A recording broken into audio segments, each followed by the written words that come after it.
I have with me Megan Kennedy. Megan Kennedy, and you're from where? Charlotte, North Carolina. Charlotte, North Carolina. Tell us what you do there. Okay, well, I'm a case manager with the Safe Journey. It's a teen parenting program. We work with teenagers that are in high school, grades 9 through 12, who are pregnant and are parenting. We do a couple of different things, but our primary focus is to make sure that all the children in our program are meeting developmental milestones and that they're going to be healthy physically, mentally, cognitively, to be able to start kindergarten. And we also ensure that our 9th through 12th graders also have the tools that they need to be successful while they're in high school so they can graduate and delay additional pregnancies. Okay, this may sound like a crazy question, but how do you find your clients? We're pretty blessed and fortunate that most of our young ladies, we work in schools, so most of our young ladies come by referral of like guidance counselors, school nurses, teachers that they may have close relationship with, and even some of our young ladies are self-referred to our program. So, and how long have this program, this organization has been around? So Safe Journey has been under communities and schools, but Safe Journey itself has been running for 17 years. 17 years. Yeah. And about how many clients do you have in your program right now? Right now, so there are actually 4 case managers that work with young ladies through 11 different high schools in Charlotte, Mecklenburg County. And each of the case managers have about 20 girls in their caseload. That's about 80 young ladies that we serve per year. Okay. Now, how did you find out about this conference? My program director, actually. So through networking, and she heard about this conference, and we do work a little bit with teen fathers. Most of our work is done with the young ladies, but we do have teen dads that are kind of, wanting to know, well, what can I do to be a better dad? How do I be a dad? Like, I want to provide for my son or daughter, but I don't know how to do that. So there are unfortunately not many programs that are geared towards teen dads. So I'm here hoping to get some information about program that I can take home and add some tips and things that I can take back with me to help serve these dads. Okay, so when you did find out about the program, what did you think? About this program? Oh, very excited. Like, we need that everywhere because, like I said, there's so many resources available. Not just to teen moms, but to mothers in general, but for a lot of fathers. If they hadn't had a good example of a father in their own home, or if they hadn't had a role model or someone in their community, there's not a lot of resources out there to help them. So I'm very excited. Okay, well, you're here in Central Florida. I hope that you take advantage of being here because we're one of the largest tourist areas in the world. So you make sure that you take advantage of your little time. How long are you going to be here? I'll be here till Saturday. So Saturday. It's like 3 days.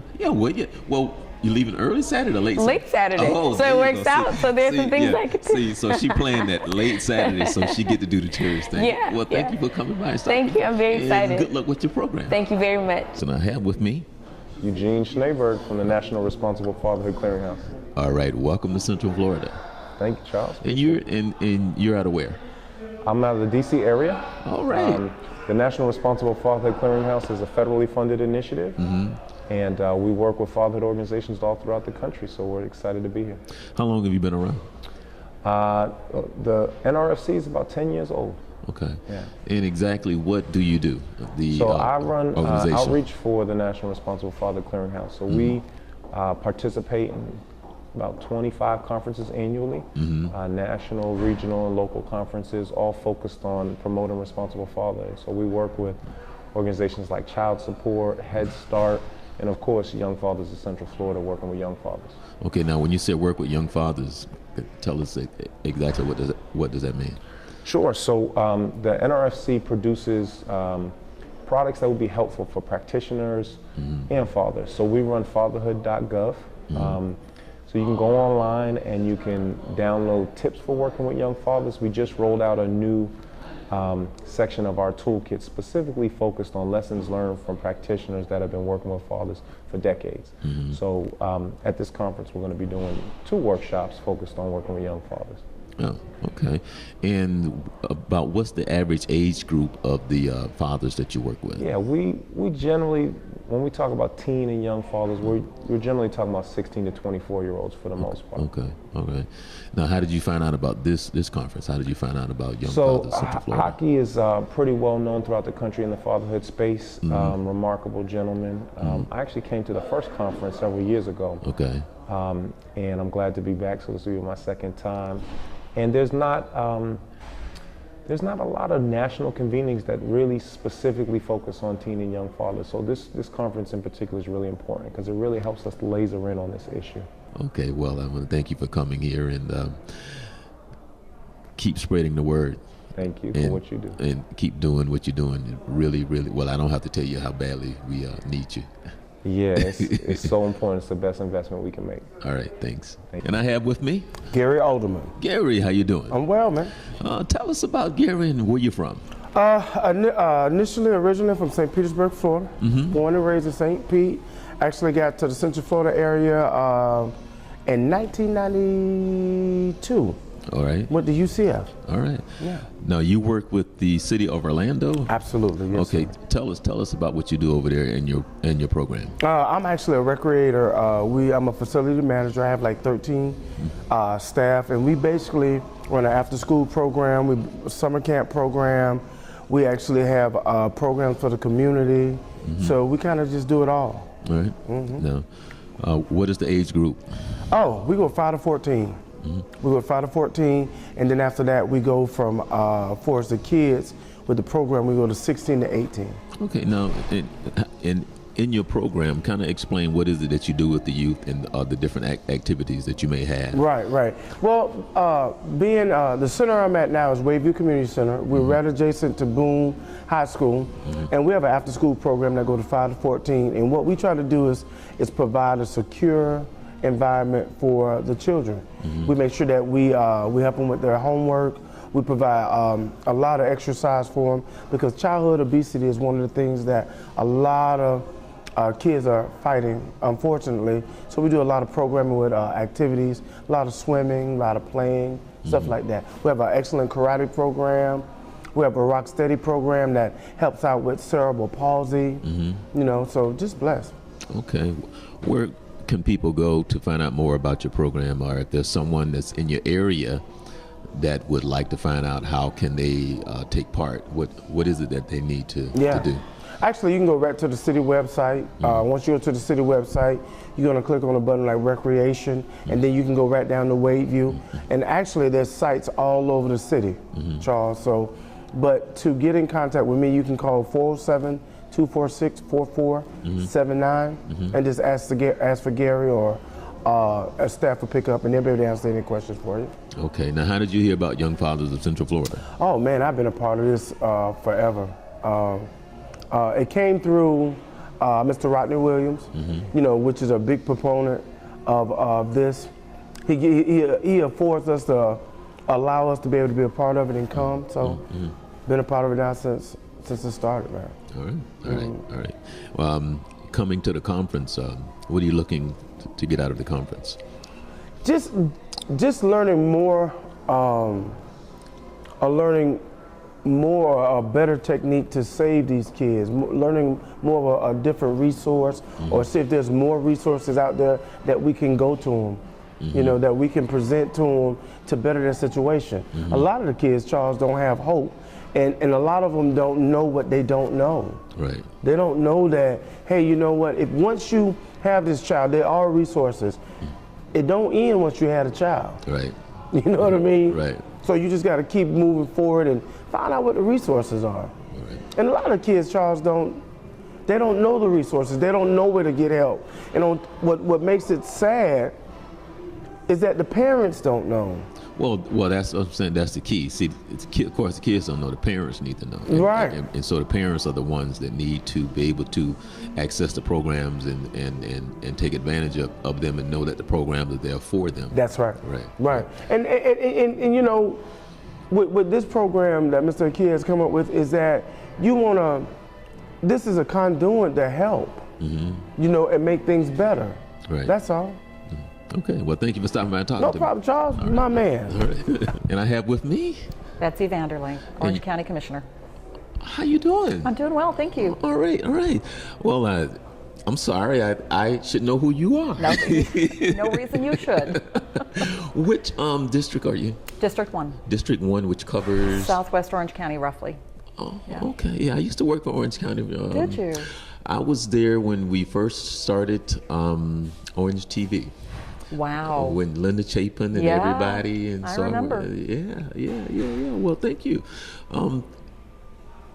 You coming here today, how did you hear about the conference? Well, Haki and I met, 10, 12 years ago, something like that. And he told me what he was trying to do. And I'm a big fan of fatherhood and what that impact is on our society. And I have some personal history. My son and his girlfriend had a child 18 years ago when they were teenagers. And we found that there were lots of resources for teenage moms and nothing for teenage dads. So when I heard what he was doing, I was very enthusiastically supportive. Now, I'm going to ask you, and you should be good at answering this question. Okay. Because we'll find out. Yeah. What do you think we need to do to get the word out more about this programs are and trying to have more programs like this, because understanding how important it is, and growing up and being young, and because you're young, you know, you're naive, and just placing that seed to help them grow and understand who they are and what they can develop into. What do you think we can do to kind of help our society overall? I don't know that there's a magic pill that we can take, because it's a really complex issue. If you take a look at how fatherhood is portrayed in the media, they've just continued to be portrayed as buffoons or perfect, and neither are really true. Right. So I think that what the work that you all are doing is starting to raise the awareness that we need to make sure that we're engaging fathers in the equation as well. I brought a lot of statistics with me today about what happens in fatherless households, and the rate of suicide and the rate of school dropout and the rate of imprisonment is significantly higher in fatherless households. Right, and that's the thing, because I work with youth and have my own nonprofit, and I do a lot of work with workshops and summits and stuff like that. It actually started when I was with Orange TV, right? Through Bob Pickerel and Carol Burkett through the Orange County Office for Coalition through a drug-free community, and I still work with them. Now, what you just said, a lot of people have no idea the statistics on fatherless children. Yeah. It's just off the charts. It should frighten every one of us, frankly. And if we don't find a way to address that and support organizations like this that try to turn the tide of that behavior, then shame on us. Because if you think about the family as the absolute essential building block, the foundational piece of society, and you start to erode how a family functions, then you can't be surprised when the whole of it falls, because the foundation is now eroded. Okay. So the reason I'm such a big fan of this program and the programs like it is because that fatherhood piece is an essential piece of that family unit, that core, and in order for it to function properly, and therefore our society to function properly, we have to support those kinds of programs that help people understand the father's role and his impact on a family, as well as moms are important, but and I think that we sell short the dad's role in that unit. The way God made it, we all have our purpose in our place. Absolutely. And when we don't understand that, then all these other things starts to fail. Yeah, they do. And the kids are the ones that pay the price. You know, I don't know a single child that when they're in grade school and they're asked what they want to do for a living that says, I'd like to be incarcerated or I'd like to be a drug addict. Right. I don't know one. And yet we have a huge, population that is in fact both of those things or either of those things. So you have to stop and take a look at what is it, what are the dynamics that take that kid that has bright aspirations for the future and lands him in a place where he is in fact either incarcerated or addicted to drugs or thinking about suicide, all of those horrible things that happen to our young people. And if you take a look at it, a big piece of that is that father's role in the family unit. Okay, well, it's refreshing to talk to somebody who actually understands. Thank you. I have with me, what's your name? James Worthy. James Worthy, and you're from where? I'm actually from the Baltimore, Maryland area. I'm a consultant with the National Responsible Fatherhood Clearinghouse. All right, can you tell us what that is? Well, the Clearinghouse is the federal government's arm for all things fatherhood. The Clearinghouse has been a resource for grantees and fatherhood programs, providing services, everything from literature about studies around fatherhood, a toolkit to help fatherhood programs get things started. We run a parent helpline for fathers and families. We also provide a level of technical assistance for programs in the U.S., continental U.S., around developing and running their fatherhood programs. Now, who would be your clientele? Who would be reaching out to you? Anyone that's doing work with fathers and families, whether it be practitioners, whether it be programs or services that are looking for data and information around funding for those type of programs. So your philanthropic community also uses this as a resource, your practitioner community, but we also have a part of the clearinghouse that is for dads themselves. Activities, age-appropriate play, reading things.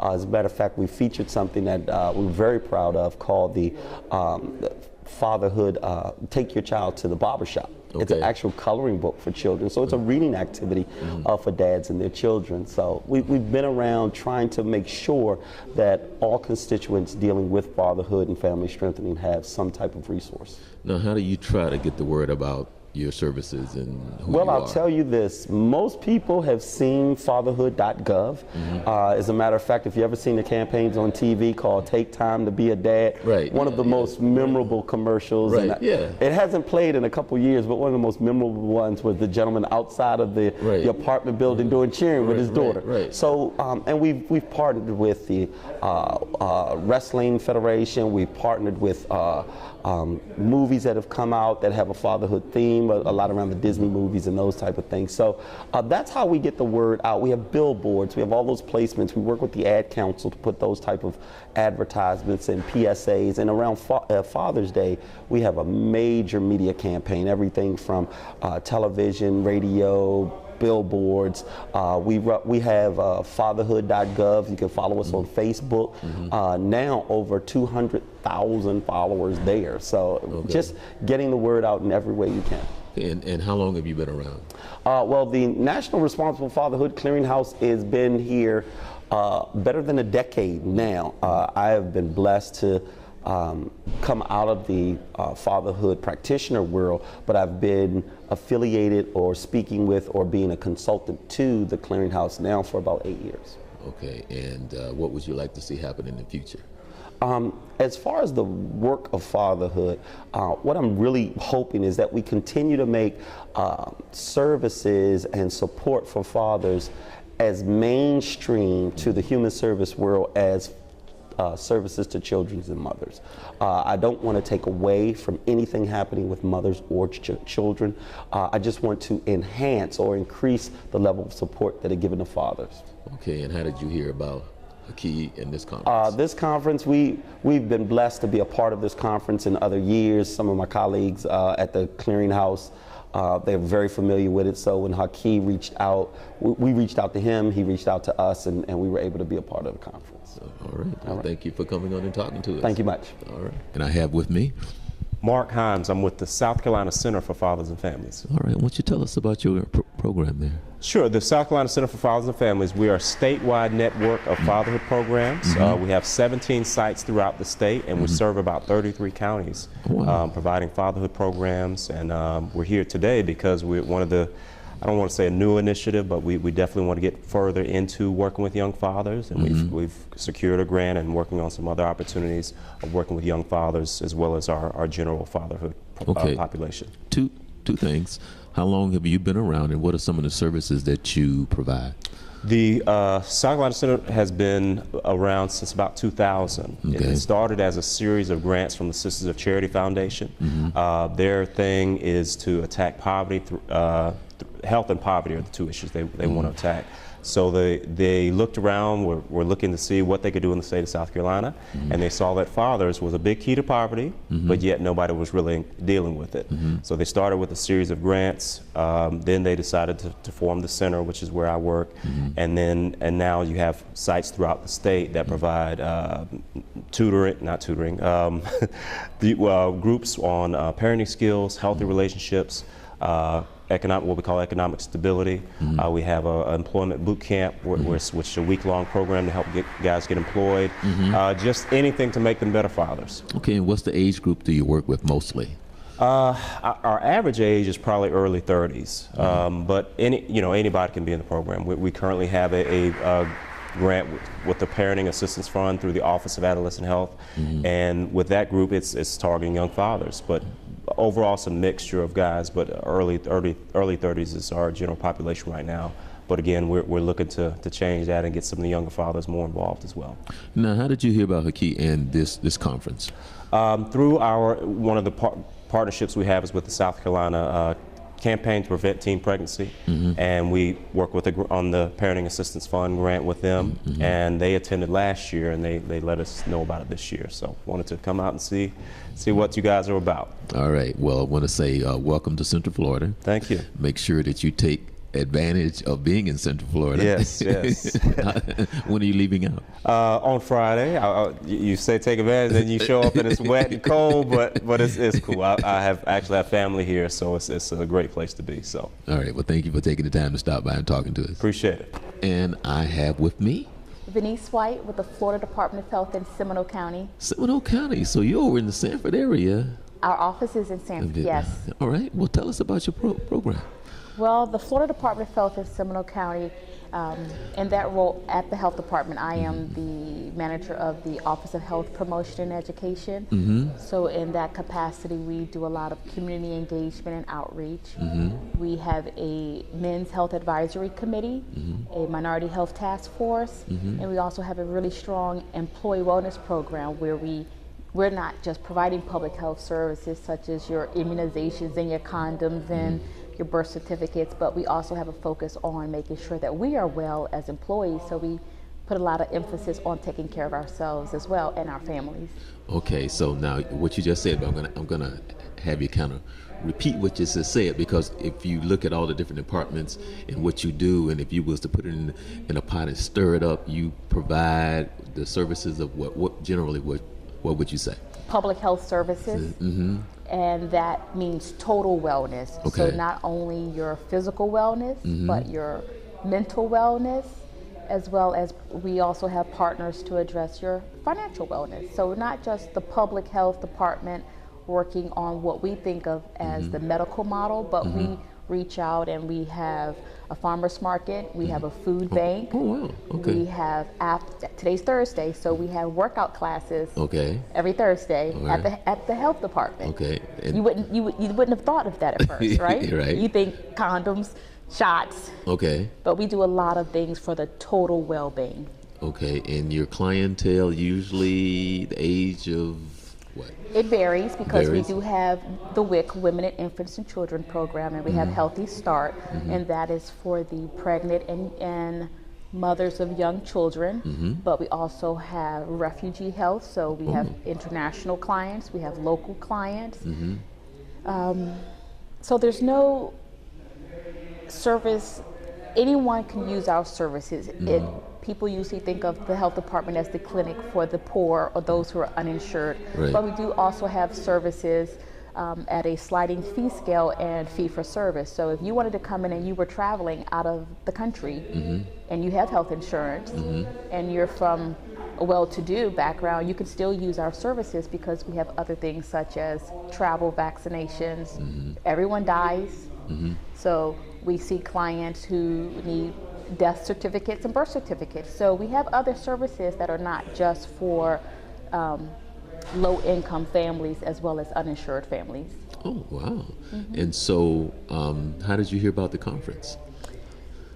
An email, I believe. We are one of the, we're not a sponsor, but we're one of the partners with the Florida Department of Health in Seminole County. So we have a long-standing and reaching out to different community events such as this focus on teens and teen fathers and young men. So we just stay connected in Central Florida. Right. So what you hoping to get out of the conference? Let's see. I did some networking already. So I did meet Haki and I met Ruben. Okay. But being actively involved with, I'm a mother of 3 sons. Okay. I have an 18-year-old. He'll be 18 on Monday. Okay. I have a freshman in high school, and I have a middle schooler. Wow. Yes, and they're very good-looking young boys, so I could very well be one of the in this situation. Okay, but with our Men's Health Advisory Committee, and we're working on the Men's Health Challenge, addressing public health, it's good to know what resources are out there. One of the speakers, she spoke about when her teenage became a young parent, there were resources for young girls who are pregnant. And we do have a program at the health department where we address young teen moms. But as a public health facility providing resources to the community, it's important that I know what resources are out there for not just the women and the girls, but for the boys and men too. All right. Well, I'd say blessings to you and your 3 sons. Thank you. Thank you. And I am committing to help young fathers of Central Florida bring these services to Seminole County. All right. I'm committed to bringing the services to Seminole County.